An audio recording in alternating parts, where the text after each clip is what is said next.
मेरा नाम मालती है। मैं अपने माता पिता के साथ ग्वालियर में रहती थी। मेरी माँ का देहांत तब हो गया था जब मैं 7 साल की थी।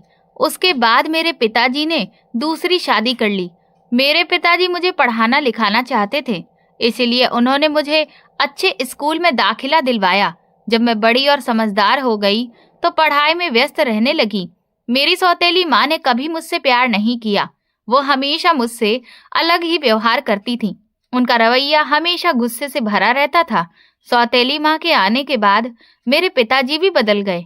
अब वे सिर्फ उन पर ही ध्यान देते थे। उन्हें मैं कभी दिखाई नहीं देती थी।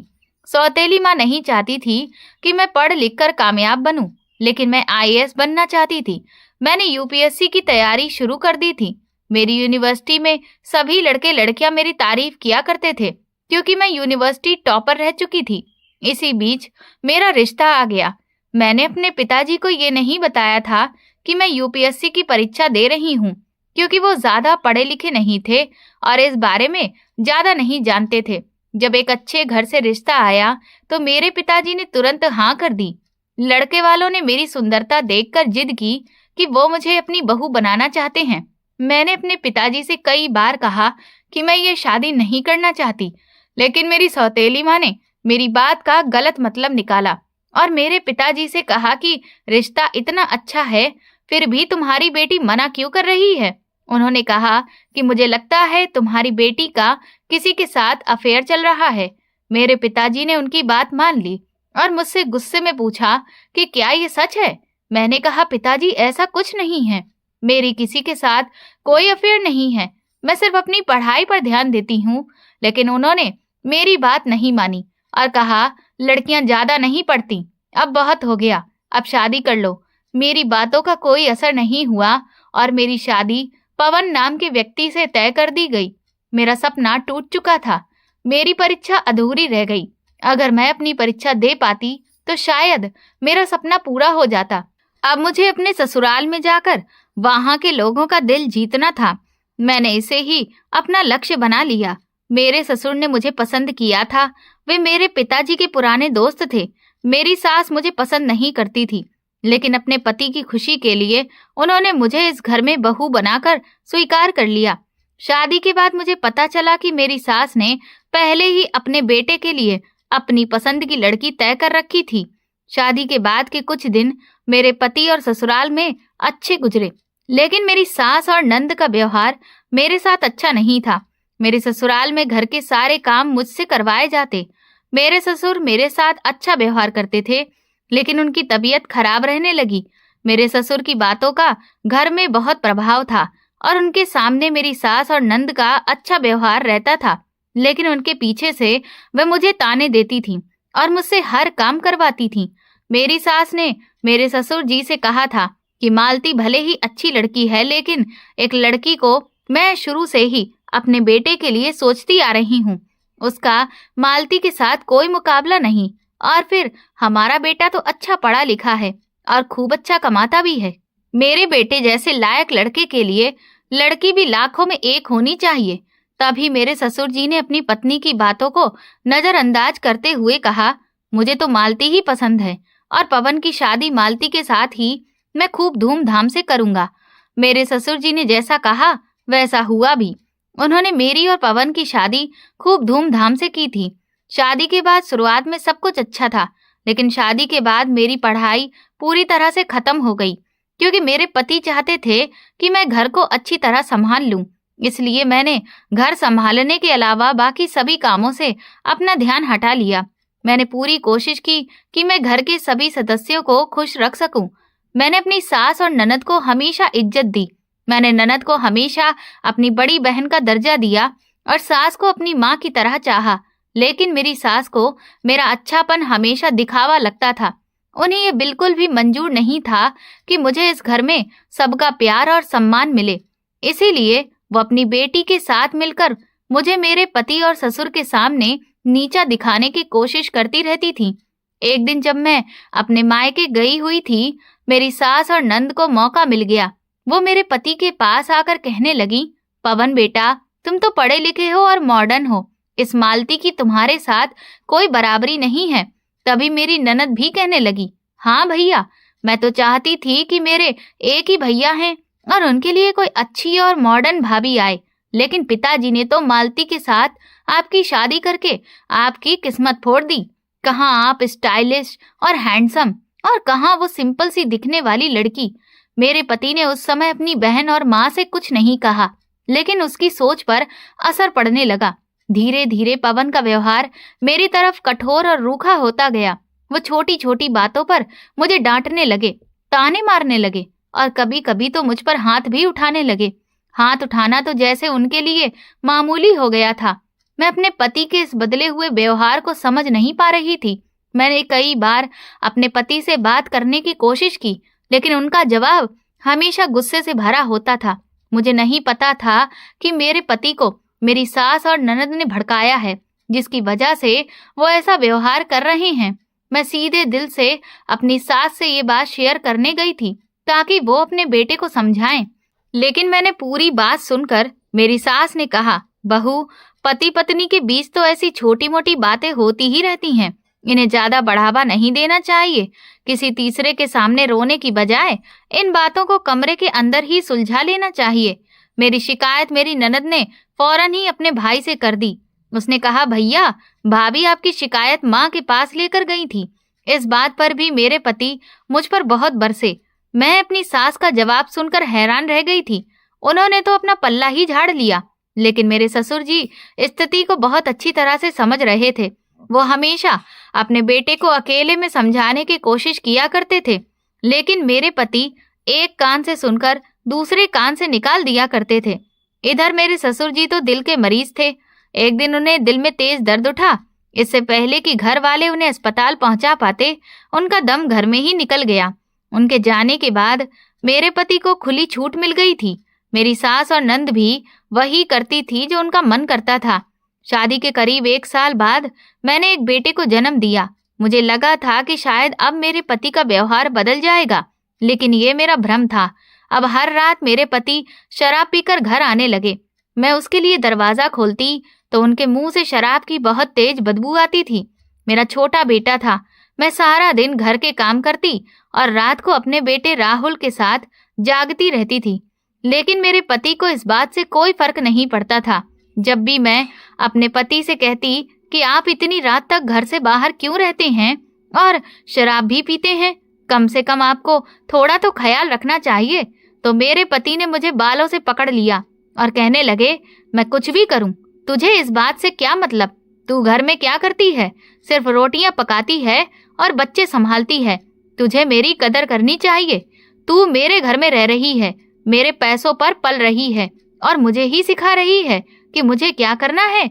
उस दिन मैंने हिम्मत जुटाकर अपने पति से ये बात कह दी थी, लेकिन उसके बाद मैंने कभी अपने पति से कुछ नहीं कहा, क्योंकि उस दिन मेरे पति ने चिल्लाते हुए पास रखा गिलास जमीन पर पटक दिया और फिर मेरे बाल खींचते हुए मुझे जमीन पर धक्का दे दिया। अपने पति के इस व्यवहार से मैं बहुत परेशान हो गई थी। सारी रात रोते हुए गुजार गई। अगली सुबह जब मेरे पति सो रहे थे और मैं किचन में नाश्ता बना रही थी, तभी मेरी नंद किचन में आई और कहने लगी, अरे भाभी, रात को क्या आपका भैया के साथ कोई झगड़ा हुआ है? मुझे गाली गलौज की आवाजें आ रही थी। मेरी नंद मुस्कुराते हुए ये बात कह रही थी। मैं अपने काम में व्यस्त थी और मैंने उसे कुछ भी नहीं कहा, तो वो कहने लगी, मैं तो पहले ही कहती थी कि तुम इस घर के लायक ही नहीं हो ना। तुम अपने पति को संभाल पा रही हो और ना ही घर को। मैंने अपनी ननद से कहा, प्लीज गीता, मैं पहले ही बहुत परेशान हूँ। मैंने धीमे शब्दों में उससे कहा। उसने कहा, परेशान तो भैया हैं, तुम्हारी वजह से। तुमने उसकी जिंदगी खराब कर दी। ये कहकर वो अपना नाश्ता उठाकर किचन से चली गई। मैं बाकी के कामों में व्यस्त थी। जल्दी जल्दी अपने पति के उठने से पहले सारे काम खत्म कर लेना चाहती थी, क्योंकि उसके बहुत सारे काम होते थे। थोड़ी देर बाद मेरे पति की गुस्से से भरी कड़कती हुई आवाज आई, मालती, अरे मालती, कहाँ मर गई हो? मैंने जल्दी से कहा, जी मैं अभी आई। किचन के सारे काम छोड़कर मैं जल्दी से कमरे में चली गई। मेरी सांसें तेज हो रही थीं।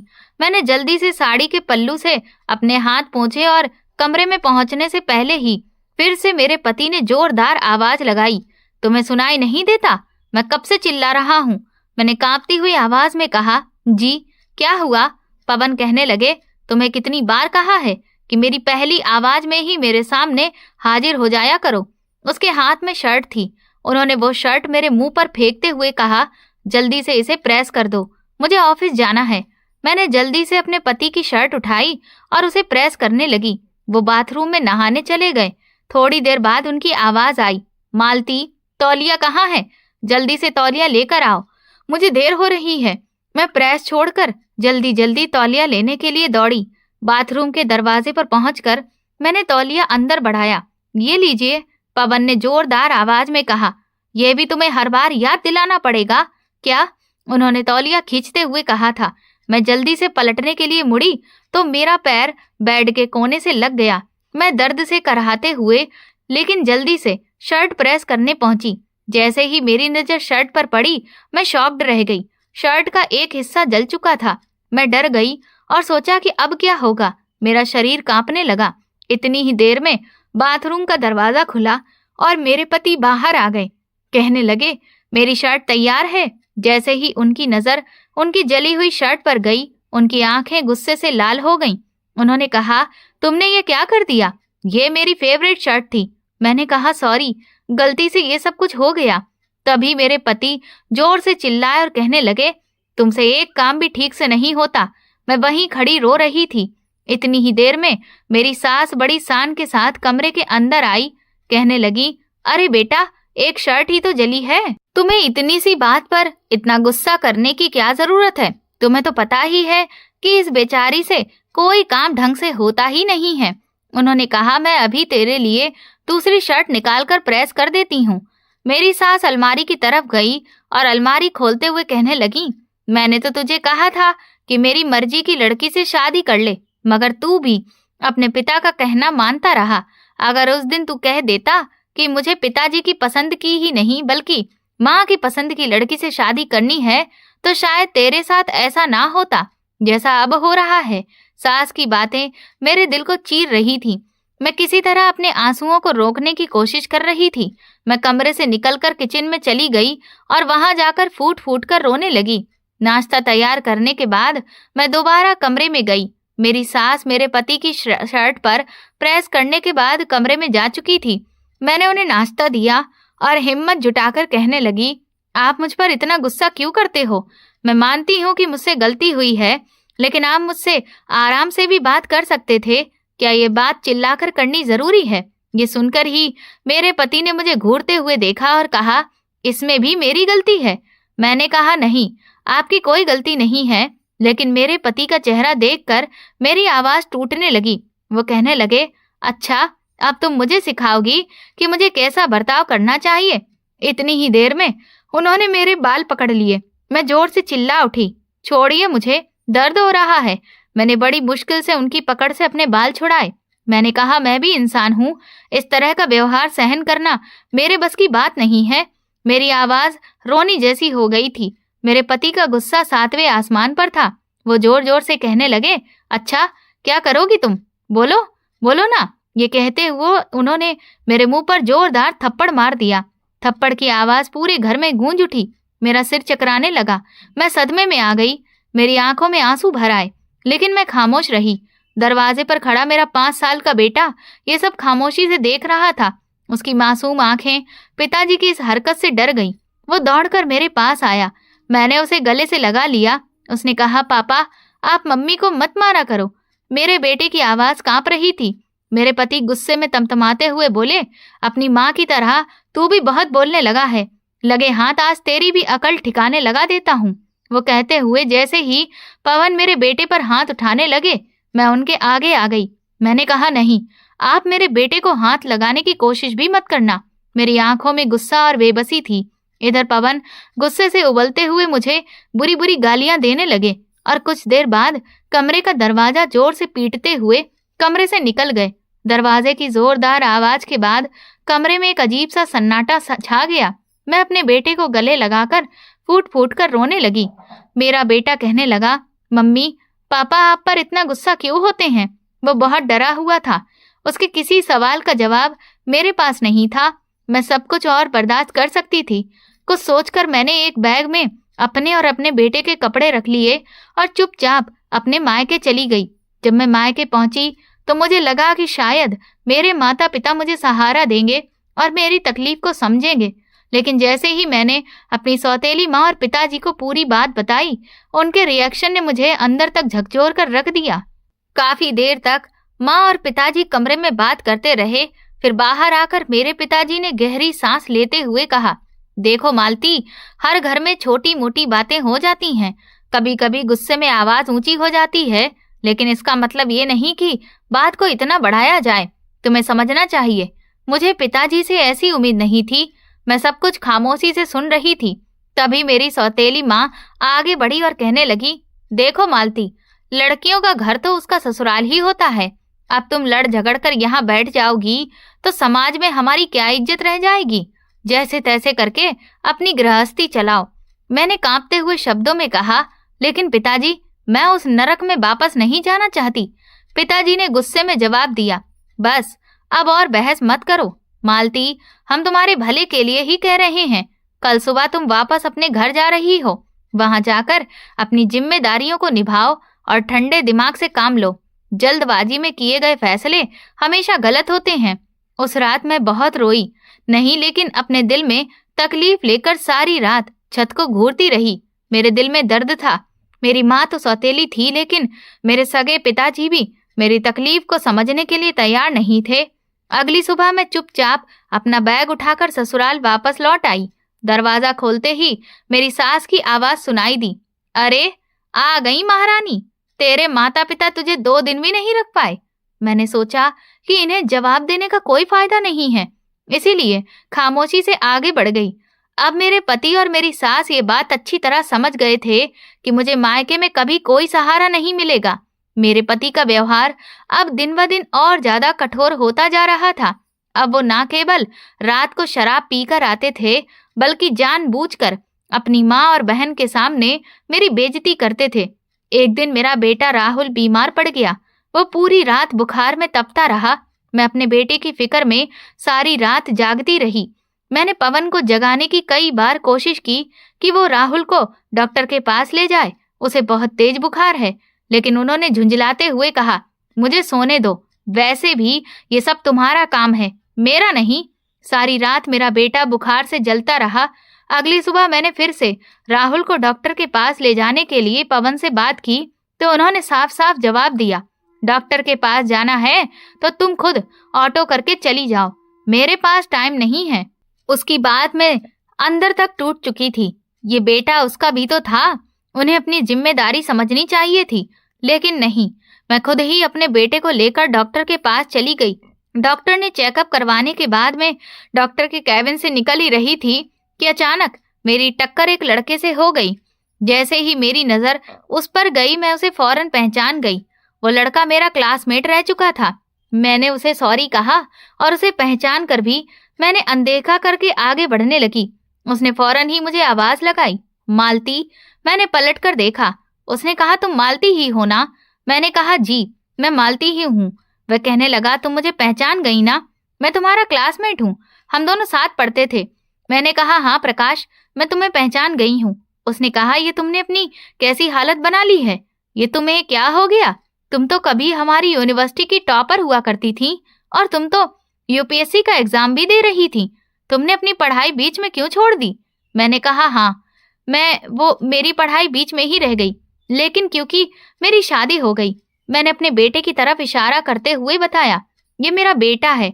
उसने कहा, यार तुम कितनी इंटेलिजेंट थी, शादी करने के बाद तुमने अपना फ्यूचर खराब कर लिया। तुम्हारे चेहरे से भी रौनक गायब हो गई। तुम तो आईएएस बनना चाहती थी। मुझे उम्मीद थी कि तुम्हारा सपना जरूर पूरा होगा। तुम्हें इतनी जल्दी शादी नहीं करनी चाहिए थी। मैंने कहा, शायद यही मेरे नसीब में लिखा हुआ था। बातों के दौरान प्रकाश की नजर मेरी गर्दन और बाजू पर पड़ी। उसने कहा, ये निशान कैसे हैं? मैं झेंप गई और कुछ नहीं कहा। वो कहने लगा, मैं भी यहाँ ट्रीटमेंट के लिए आया था। मैं तो आज आईपीएस ऑफिसर बन गया हूँ। अगर तुम्हें कोई परेशानी हो तो तुम मुझे बता सकती हो। मुझे तुमसे हमदर्दी है, क्योंकि मुझे अफसोस हो रहा है कि तुम जैसी होनहार लड़की ने अपनी पढ़ाई बीच में छोड़ दी। मेरी आंखों से आंसू निकल रहे थे। मैं प्रकाश को कैसे बताती कि मैं कितने सालों से अपने पति के अत्याचार बर्दाश्त कर रही हूँ। प्रकाश ने कहा, अच्छा ठीक है, लगता है तुम जल्दी में हो, मैं तुम्हारा समय ज्यादा नहीं लूंगा। मुझे लगता है कि तुम काफी परेशान हो, मैं तुम्हारे बारे में ज्यादा तो नहीं पूछूंगा। उसने अपनी जेब में हाथ डाला और मुझे एक कार्ड दिया। वो कहने लगा, तुम्हें जिंदगी में कभी भी मेरी मदद की जरूरत हो, मुझसे कांटेक्ट जरूर करना, मैं तुम्हारी मदद के लिए हमेशा तैयार रहूंगा। वैसे भी एक आईपीएस ऑफिसर होने के साथ साथ समाज सेवक भी हूँ मैं। मैंने उसका शुक्रिया अदा किया और वहां से चली आई। मुझे अस्पताल में काफी देर हो गई थी। अभी मुझे अपने बेटे की दवाई भी लेनी थी। मेडिकल स्टोर पर भी काफी भीड़ थी, इसीलिए वहां भी देर हो गई। फिर जब मैं घर पहुंची तो घर पहुंचते ही काम में बिजी हो गई। अपने बेटे को दवाई देकर मैंने सुला दिया। शुक्र था कि मेरे पति अभी घर पर नहीं आए थे, वरना हंगामा शुरू कर देते कि इतनी देर में कहाँ से आ रही हूँ। मैं उनको कितना भी यकीन दिलाती कि मैं डॉक्टर के यहाँ गई थी, फिर भी उन्हें यकीन नहीं आता। अगली सुबह राहुल की तबीयत काफी बेहतर थी। राहुल को स्कूल भेजने के बाद मैं नाश्ता बनाने में जुट गई। तभी मेरे पति कमरे से बाहर आकर नाश्ता करने जा रहे थे कि अचानक गीता कमरे में आ गई। वो मेरे पति से कहने लगी, भैया मुझे आपसे कुछ कहना है, आप अपनी पत्नी को काबू में रखिए। कल ये महारानी राहुल को डॉक्टर के पास ले जाने के बहाने से पूरे 4 घंटे में घर आई हैं। डॉक्टर के यहाँ इतना भी समय नहीं लगता है। न जाने कहाँ मटर गश्ती करती रही फिर रही थी। घर का सारा काम मुझे ही करना पड़ा। इतनी छूट भी अच्छी नहीं है। माँ भी बहुत गुस्से में थी, लेकिन आप गुस्सा मत करना, मैं तो बस आपको बता रही हूँ कि आपकी पीठ पीछे ये न जाने कहाँ कहाँ घूमती रहती है। ये बात सुनते ही मेरे पति की आंखें अंगारों की तरह उबलने लगी। वो तेज कदमों से चलकर किचन में मेरे पास आए। मैं जो अपने पति के लिए गरम गरम पराठे बना रही थी, मेरा मुंह दूसरी ओर था। मेरे पति ने पीछे से मेरे बाल पकड़े और घसीटते हुए मुझे किचन से बाहर ले आए। मैं समझ नहीं पा रही थी कि आखिर वो क्यों और किसके लिए ऐसा कर रहे हैं। वो कहने लगे, बता, डॉक्टर के यहाँ से तू कहाँ गई थी? तेरी इतनी हिम्मत कैसे हुई इतनी देर से घर आने की? और तुझे देर कहाँ हुई? कहाँ गई थी तू? किससे मिलती है मेरी पीठ के पीछे? मैंने कहा, मैं तो बस डॉक्टर के पास गई थी और कहीं भी नहीं गई। मेरे पति ने अपने बालों को मेरे जोर से पकड़ा और कहने लगे, मुझसे झूठ बोलती है।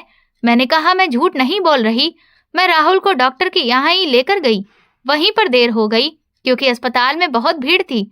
मेरे पति ने चिल्लाकर कहा, इस घर में रहना है तो कायदे कानून से रहना होगा। झूठ बोलती है, अस्पताल में इतनी देर नहीं लगती जितनी देर में तू यहाँ आई है। 4 घंटे तूने अस्पताल में क्या क्या किया? मुझे बहुत दर्द हो रहा था क्योंकि उन्होंने मेरे बालों को मजबूती के साथ पकड़ा हुआ था। इससे पहले कि मैं कुछ बोलती, अचानक मेरे पति का फोन बज उठा और उसके ऑफिस से फोन आया था। वो इन सब बातों को भूल गए थे कि आज उन्हें जल्दी ऑफिस जाना है। मेरे पति ने मुझे झटके से जमीन पर पटक दिया और बिना नाश्ता किए ही घर से बाहर निकल गए।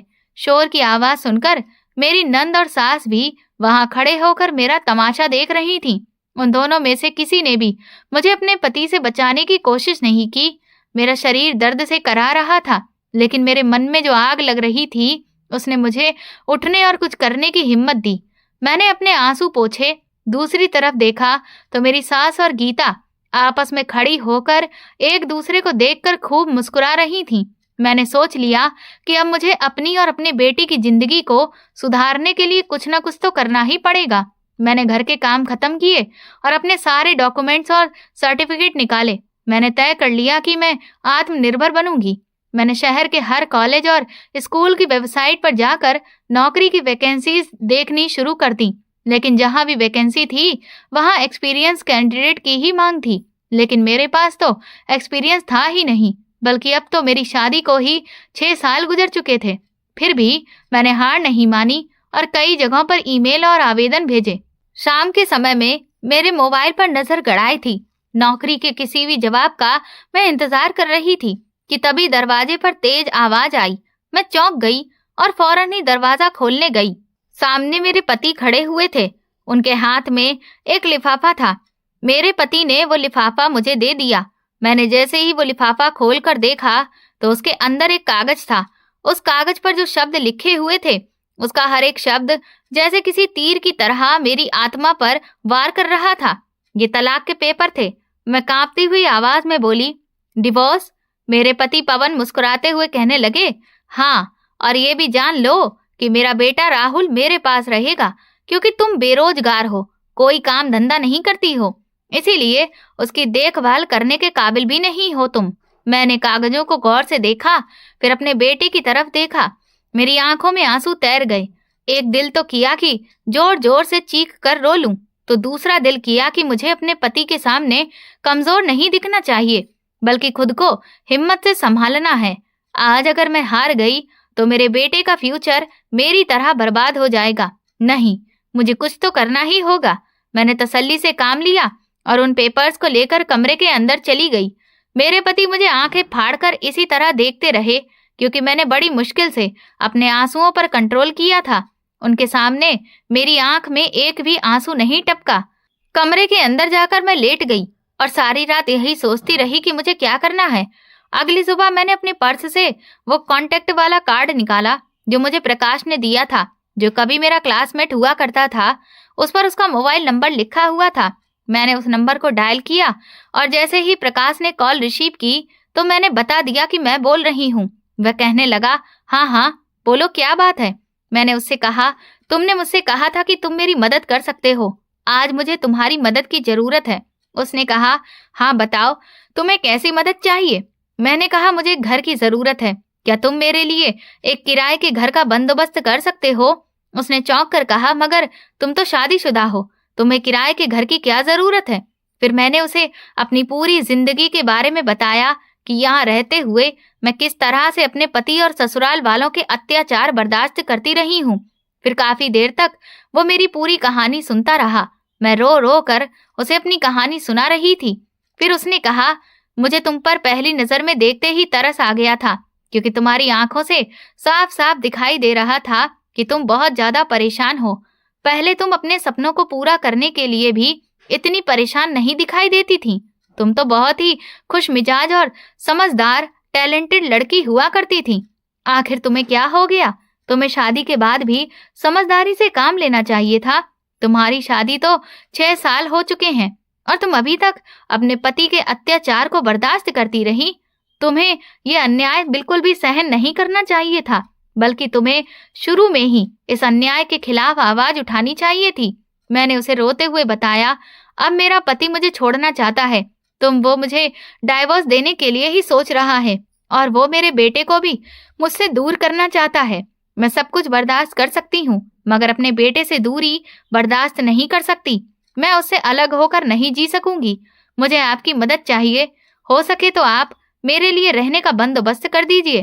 प्रकाश कहने लगा, हाँ क्यों नहीं, अगर तुम्हें बुरा न लगे तो तुम मेरे घर में भी रह सकती हो, क्योंकि मैं एक सरकारी फ्लैट में रहता हूँ। मेरा घर तो यहाँ खाली ही पड़ा हुआ है और तुम वहां जाकर रह सकती हो। मैंने कहा, नहीं, मैं तुम्हारे घर में नहीं रह सकती। अगर तुम्हारे घर पर आई तो मेरे कैरेक्टर पर कीचड़ उछाला जाएगा। ये लोग इस बात को कोर्ट में मेरे खिलाफ इस्तेमाल करेंगे। इस तरह मैं और ज्यादा बदनामी हो जाऊंगी। प्रकाश ने कहा, अच्छा ठीक है, कोई बात नहीं, तुम परेशान मत हो। मैं तुम्हारे लिए किराए का घर ढूंढता हूँ और कोई फिक्र मत करना, मैं हमेशा तुम्हारी मदद के लिए तैयार हूँ। यही वो समय है जब तुम्हें खुद को साबित करना है और मैं तुम्हारे साथ हूँ। प्रकाश ने उसी दिन अपने घर के पास ही एक छोटा सा घर ढूंढकर मुझे दिलवा दिया। मैंने अपने और अपने बेटे के कपड़े पैक किए, राहुल को तैयार किया, साथ ही अपने कुछ इकट्ठे किए हुए पैसे भी उठाए और मौका देखकर चुपचाप घर से निकल आई। रात के समय जब मेरे पति घर वापस आए तो हमेशा की तरह उन्होंने मुझसे आवाज लगाई, मालती, मेरे लिए पानी लेकर आओ जल्दी से। लेकिन घर में सन्नाटा था। उन्होंने किचन में झांक कर देखा तो वहां भी कोई नहीं था। उन्होंने फिर राहुल के कमरे में झांक कर देखा तो वो भी खाली पड़ा हुआ था। फिर वो वापस अपने कमरे में आए तो उनकी नजर टेबल पर रखे हुए एक लिफाफे पर पड़ी। उन्होंने लिफाफा खोलकर देखा और अंदर से मेरे हाथ का लिखा हुआ लेटर पढ़ने लगे। मैंने लेटर में कुछ इस तरह से लिखा था, पवन, मैंने आपके साथ बहुत साल बिताए, हर ताने हर दर्द को सहती रही, लेकिन अब मैं और कुछ नहीं सह सकती। आपने हमेशा मुझे कमजोर समझा, लेकिन अब मैं अपने बेटे के साथ नई जिंदगी शुरू करूंगी। आपको जो करना है आप करो, पर अब मैं आपके साथ नहीं रह सकती। लेटर पढ़ने के बाद मेरे पति को बहुत गुस्सा आया। वो गुस्से से बौखलाकर सोफे पर बैठ गए। उन्होंने तो मुझे धमकाने के लिए डाइवोर्स के पेपर्स तैयार करवाए थे, लेकिन अब उनका दांव उन पर ही उल्टा पड़ गया। काफी देर तक वो इसी सोच में डूबे रहे, लेकिन घर के सभी सदस्य अपने अपने कमरे में जाकर सो चुके थे। मेरे पति को भूख लग रही थी। देर रात तक जब उन्हें लगातार भूख लगती रही और नींद नहीं आई, तो किचन में जाकर उन्होंने देखा कि सारे बर्तन खाली पड़े हैं। उनमें से किसी भी बर्तन में खाना नहीं था। वो चुपचाप अपना मन मारकर वहीं बैठ गए और अपने कमरे में सोने चले गए, क्योंकि अब उसकी पसंदीदा सब्जी के साथ गरम गरम रोटियां पकाकर खिलाने वाली इस घर से चली गई थी। अगले दिन भी ये सब कुछ सामान्य तरीके से चल रहा था।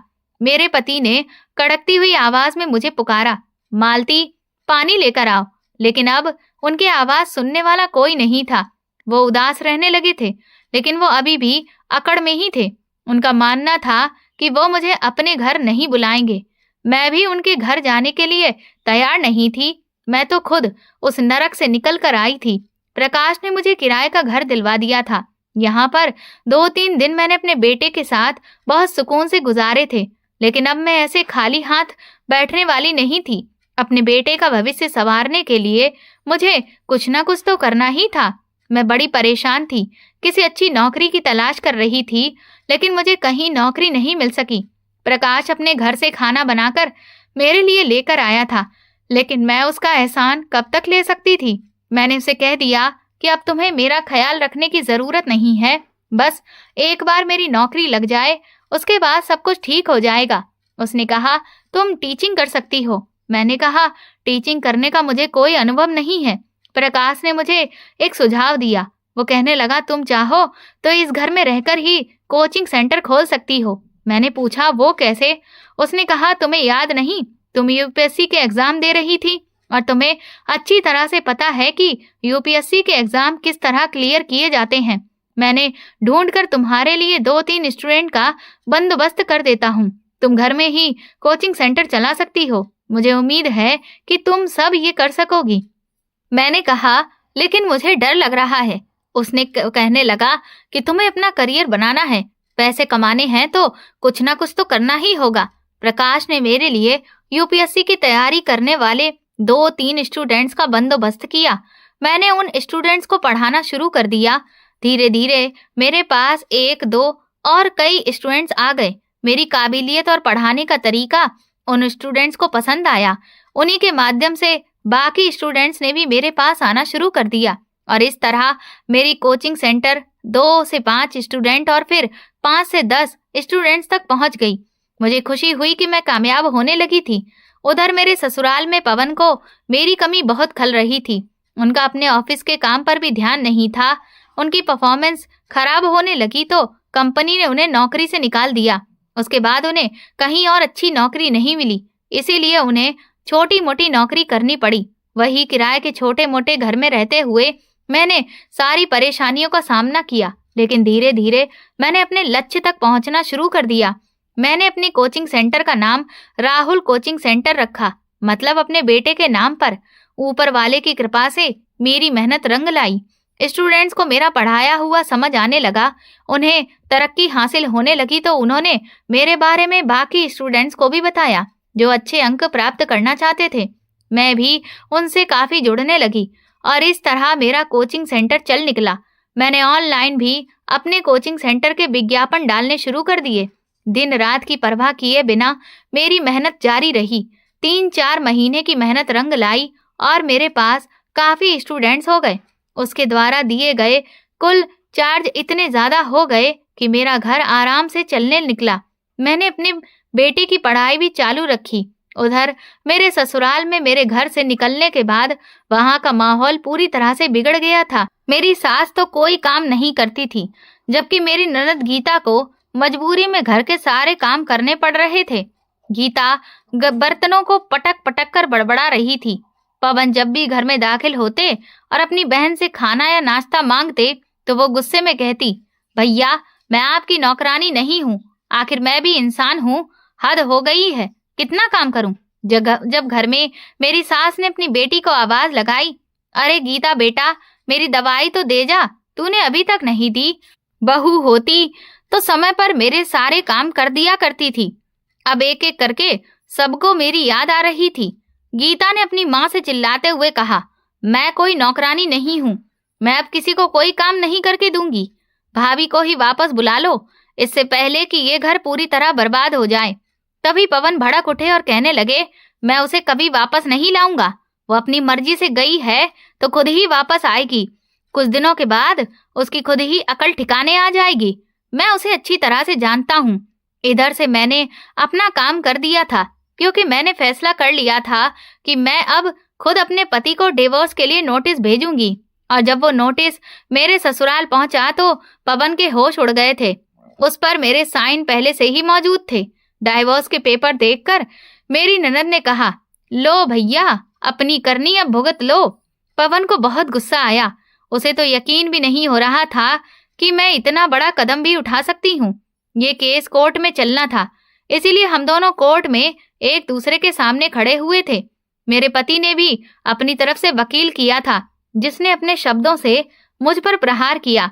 उसने कहा, मैडम, आपने शादी से लेकर अब तक तो कोई शिकायत नहीं की, अचानक आपको अपने पति से क्या परेशानी हो गई? मैंने जवाब दिया, मैंने अपनी शादी बचाने के लिए सब कुछ सहा, लेकिन अब मेरी बर्दाश्त की हद हो चुकी है, इसीलिए मजबूरन मुझे ये कदम उठाना पड़ा। और इस कदम को उठाने के लिए मुझे मेरे पति और ससुराल वालों ने ही मजबूर किया। मेरे पति के वकील ने मुझ पर बदचलन और लापरवाह होने का भी आरोप लगाया, जिसे मैंने खामोशी से बर्दाश्त किया। उसने कहा, जो महिला खुद ही घर छोड़कर चली गई, उसका चाल चलन ही ठीक नहीं हो, ऐसी माँ को बच्चे की कस्टडी कैसे दी जा सकती है? लेकिन मैंने भी अपना पक्ष मजबूती से रखा। मैंने गवाह और मेडिकल रिपोर्ट्स पेश की, जो मेरे साथ घरेलू हिंसा को साबित कर रही थी। सबसे बड़ा मोड़ तो तब आया जब राहुल को कोर्ट में बुलाया गया। जज साहब ने उससे प्यार से पूछा, बेटा, आप किसके साथ रहना चाहते हो? मैं अपने बेटे के चेहरे की तरफ ध्यान से देख रही थी। उसने एक सही फैसले से ये सब कुछ ठीक भी हो सकता था और एक गलत फैसले से सब कुछ गलत भी हो सकता था। लेकिन मेरे बेटे ने बिना किसी डर के कहा, मैं अपनी मम्मी के साथ रहना चाहता हूँ। पापा मम्मी को बहुत मारते थे और उन पर गुस्सा भी करते थे। मम्मी रोती रहती थी, मेरे पापा बहुत बुरे हैं, मैं उनके साथ नहीं रहना चाहता। पवन ने अपने बेटे की जब ये बात सुनी तो उसका चेहरा शर्मिंदगी से भर उठा।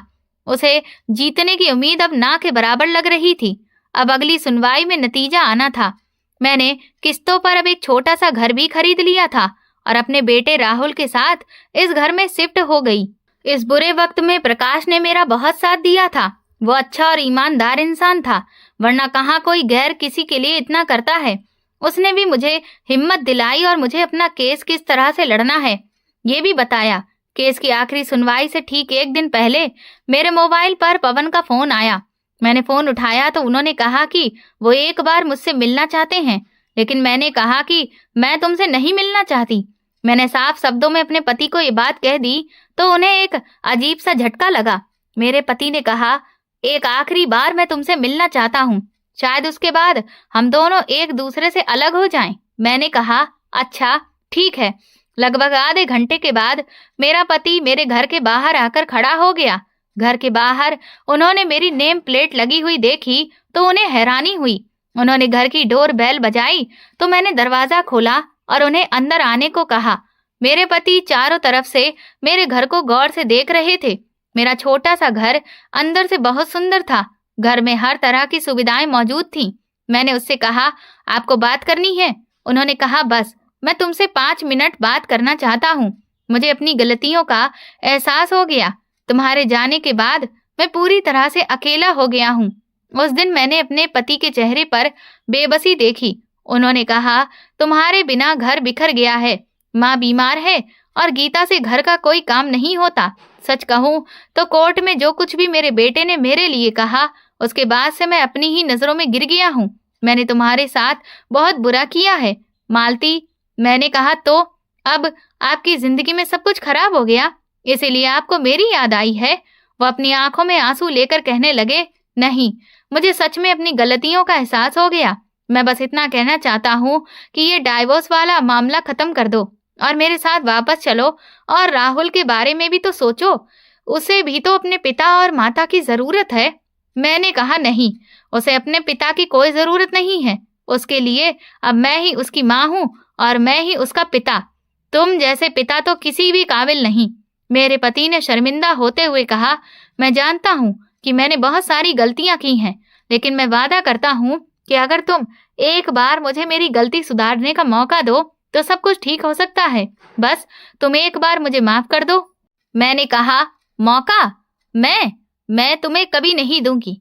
हर दिन तुम्हारे लिए मौका था, लेकिन तुमने उसे हर बार बर्बाद कर दिया। माफी का तो अब सवाल ही पैदा नहीं होता। जब कोई गलती अनजाने में होती है तब वो माफी मांगी जाती है, लेकिन तुम्हारी हर गलती जानबूझकर की गई थी। मैं तुम्हें माफ नहीं कर सकती और सच कहूँ तो अब मेरी जिंदगी में तुम्हारे लिए कोई जगह नहीं है। तुम जहाँ से जा सकते हो। पवन की आखिरी बार एक नजर मुझ पर और मेरे बेटे पर डाली और फिर वो घर से निकल गए। मैंने भी कभी अपने पति को दोबारा पलट कर नहीं देखा। हम दोनों का रिश्ता खत्म हो गया। अब मैं अपने बेटे के साथ अकेली रहती हूँ और मैंने अकेले ही अपने करियर को बड़ा कर लिया है। मेरा कोचिंग सेंटर बहुत अच्छा चल रहा है। मैं अपने लिए खुद ही मिसाल बन गई हूँ और मैंने अपनी कहानी खुद लिखने का फैसला किया है। आज मैं एक कामकाजी औरत हूँ और आप लोगों से यही कहना चाहती हूँ कि अन्याय के खिलाफ आवाज उठाइए और अपने आप को आगे बढ़ाइए। ये पूरी कहानी काल्पनिक है। इसका किसी भी व्यक्ति, स्थान या वास्तविक घटना से कोई संबंध नहीं है। इसका उद्देश्य केवल मनोरंजन, शिक्षा और सस्पेंस आधारित कहानी को प्रस्तुत करना है। आपको ये कहानी कैसी लगी मुझे कमेंट सेक्शन में जरूर बताएं। मेरे चैनल को सब्सक्राइब कर वीडियो को लाइक कर दें और वीडियो को हाइप भी दें। और ऐसी और भी रोमांचक कहानियां सुनने के लिए मेरे चैनल के साथ बने रहें। धन्यवाद।